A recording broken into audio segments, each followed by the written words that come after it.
Okay, let's get the vitals out of the way. What's the name on the birth certificate? Cornelia McCoy Sheridan. And the place? Concord, New Hampshire. So when we first met, you lived in New England. Mm-hmm.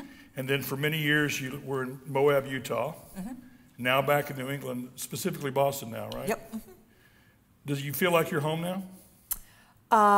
Yes, although when I go back to Moab, Utah, that feels like home too. So that's great. a really nice thing. It's nice, yeah. Tell us about your early music development, your education. Did you have formal or classical training? I did. In my family, you had to play 2 years of piano. And my sister was a concert pianist, and I was never going to equal her. So as soon as I was done with my 2 years, I was out of there because the piano teacher kept saying, "Don't you want to be as good as your sister?" So I thought, you know what? I'm going to find a different instrument. So I also, when they started the band program, I took up oboe. Why? I can't remember. And I learned pretty much all of my music theory by playing oboe. I played it all the way until the end of high school. And but there was a guitar under the piano. And the guitar was never touched, but my babysitter across the street played guitar, and she said she would teach me. So at 9, I carried my guitar across the street once a week, and she would teach me how to play guitar. So yes, I definitely have a lot of stuff that meant that I can read music. It's not like that's how I approach the guitar, though, because it's interesting that all the classical stuff was, the oboe lessons and the piano lessons.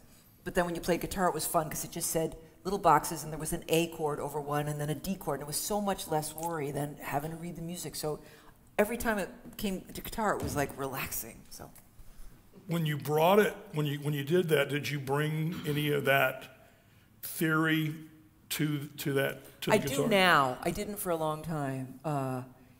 Probably until my late 20s when I I always had it. I could read and I knew what was going on. But I really started integrating it when I sort of came to a point in my songwriting when I'd written every song that was just naturally going to occur to me, and I had to start thinking, okay, how are you going to build a song differently now? Oh, now we should start thinking about the theory of it. We're going to talk more about that. Mm-hmm. That's great. I want to come back to your upbringing and your family. You've written a number of songs that reference your dad mm-hmm. and your mom, mm-hmm. and there's some of my favorites, in fact, of your songs. Would you talk to us a little bit about one or both of them, their impact on you, and how that has found its way into your music? Yeah. I think even though my dad was musical and emotionally he was like the softie in the family, so he's the, I sat on his lap.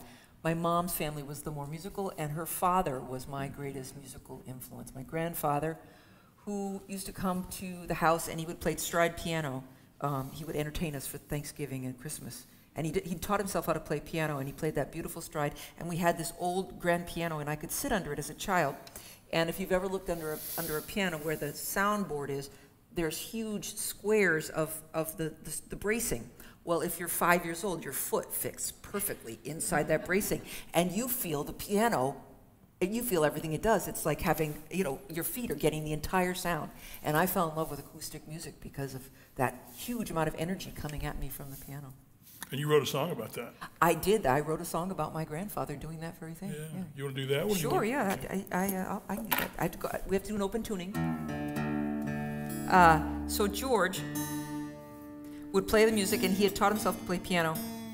And this song actually has an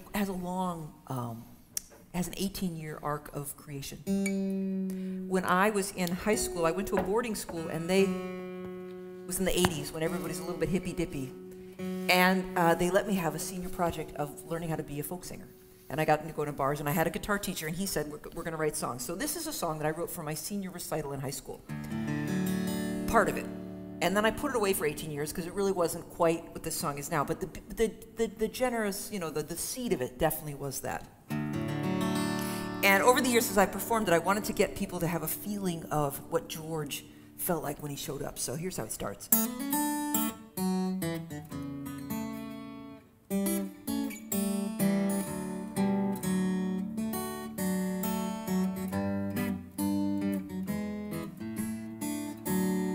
I'd like you to imagine that on stage is a grand piano.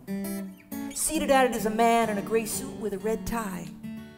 He's playing 76 trombones, lead the big parade. And his grandchildren are marching around the room, it's Thanksgiving. When my grandmother leaves the room, he will sing you dirty verses to songs he learned in college.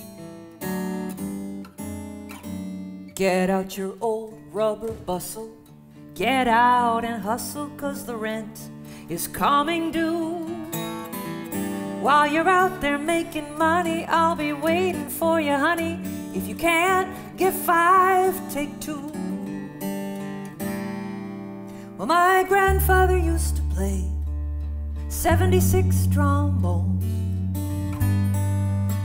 and Miss Otis regrets on a piano down on a flatbread truck all the way down Main Street with the color guard and the vets. And my grandmother saved the picture that they ran in the paper, George and his ivories in the lead. 76 trombones lead the big parade, George and his 88 keys.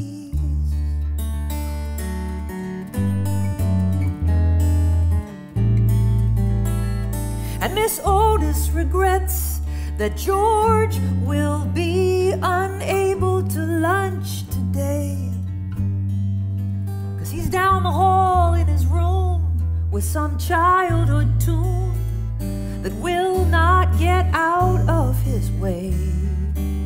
And there's a bird on the windowsill, or is that his old backyard? And the sparrow that once sat on his palm. 76 trombones lead the big parade. In George's head, now they all play different songs.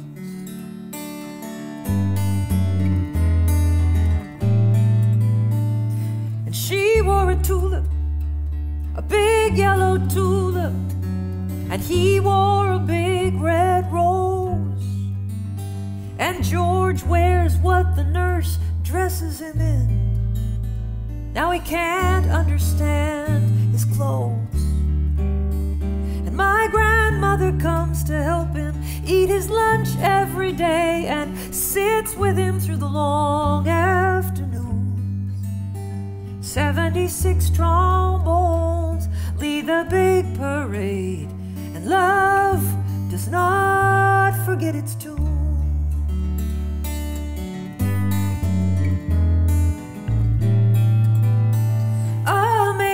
Grace, where is your sweet sound? Let it come and abide with me. In the gathering dark, we'll play a song in F sharp. George taught himself on just the black keys. And we'll play it by ear to call heaven near, where not one note has to sound alone. 76 trombones lead the big parade.